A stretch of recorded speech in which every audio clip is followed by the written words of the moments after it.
Hey guys, so in my last tutorial we covered this move right here, static spin versus triquetra, only we did it with the odd point of the triquetra going down.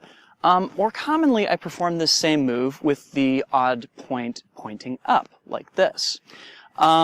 It's a little less intuitive how to get here, especially based upon the work that we laid down with cap versus pendulum, but it's not impossible.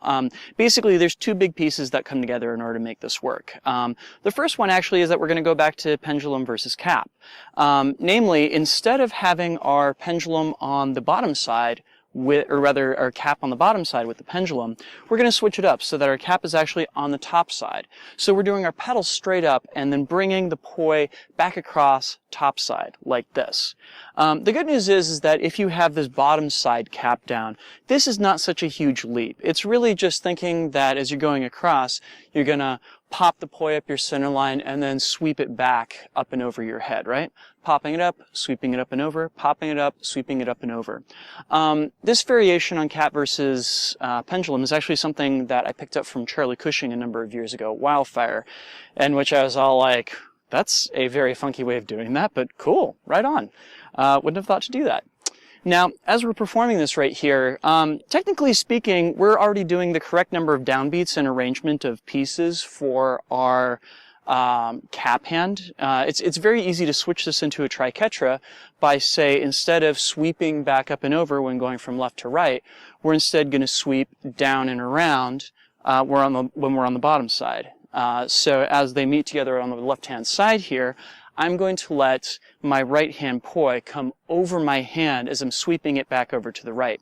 So you can think of this then as being, I'm popping it up my center line and then bringing it up and over my hand once again as it goes back from left to right there. So start off by practicing that, thinking I'm going to pop and sweep it down, pop and sweep it down, pop and sweep it down. And you could think of this actually as being one application of triquetra versus pendulum, if you so chose. But then the next challenge of this move winds up becoming, how do we get the top part of that static spin in? Here's a small exercise that makes that a little bit easier, and actually it leads to a move that looks pretty cool in and of itself, which is that we're going to start off just with pendulums right here, and my left hand is going to be at my body center, my right hand is going to be over here to my right hand side, and we're going to try and align this such that our two hands are at a poise length. So if we bring them together, they're at the distance that they would be in isolation, right? So as we're doing our pendulums back and forth, we're going to wait for this moment when the two poi are pointing towards each other. And when that moment happens, we are going to pop the right hand up and over and bring the left hand poi with it. Again, that is, they're going to come in towards each other and pop the right poi up and over, the left hand poi comes with it. Really, this is not so terribly different than if, say, we were in a reverse butterfly like this, and we were to jump our hands up and over to the other side of our body, like that.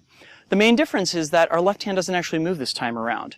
We are, you could initially practice this by, say, doing these pendulums, and then the reverse butterfly up and over, and then gradually work your way down to keeping that left hand still as you're performing the exact same move. Because, of course, what we're ultimately looking for is for both of the poi to be pointed up at the same time, but we're trying to maintain that relationship between the right hand and the left hand poi. Boom, like so. And if you get so motivated, you can always take this back the other way. Say, over here with my arms crossed, my left hand is still closer to my body center, and my right hand is far off to the left hand side. I can wait for that point in which the poi overlap again, and boom, tape them right back up and over. And this, of course, feels much more like a forwards butterfly, that is, with the poi sweeping out to the sides and meeting up top before they cross over in the middle, right? So we go up and over, and then if we want to, we can just go straight back and forth with this move, which actually produces a very lovely move in and of itself, going back and forth like this. Oops, pardon me. To the left and to the right. To the left and to the right. Once you get it to a point where that feels relatively natural, you basically have your choice then of two different ways that you can try getting into that triquetra pointed up versus static spin. The first is that we start here at pendulum versus triquetra, and you try taking the bottom side around and then popping it up and over like we did for our kind of antibrid exercise over the top right here, right? So again, that winds up looking like this, where I'm doing pendulum versus cap, and I take it around underneath, and then I do a pop over. And in theory, I should be able to get at least one of those before the thing just feels like, oh God, what the hell? And I can go back to cap versus pendulum for a little bit of safety here and to catch my bearings once again. Oops. Ba-boom. And then back here. Ba-boom. And then back here, yeah? The other option is that I can start from the pendulums, going up and over, and try and get the bottom side around and come back to my pendulums, right? So pendulum, pendulum, pendulum, up and over, down and around, pendulum, pendulum, up and over, down and around, pendulum, pendulum, up and over, down and around, pendulum, pendulum, up and over, down and around. Either which way you want to do it, though, one thing to watch out for is to make sure that that left hand is staying as close to your right shoulder as possible as you work to speed up this move and get more reps of it. The reason for this being that in most cases our poi are about as long as our arms, right? So if that left hand is not as close to the right shoulder as possible, it means that at some point as it's going around, it's going to be further away from your right shoulder than your right hand can reach. And that, of course, breaks apart the illusion of the move somewhat. And let's be frank, the cool part of this, of course, is keep maintaining that relationship. Woo!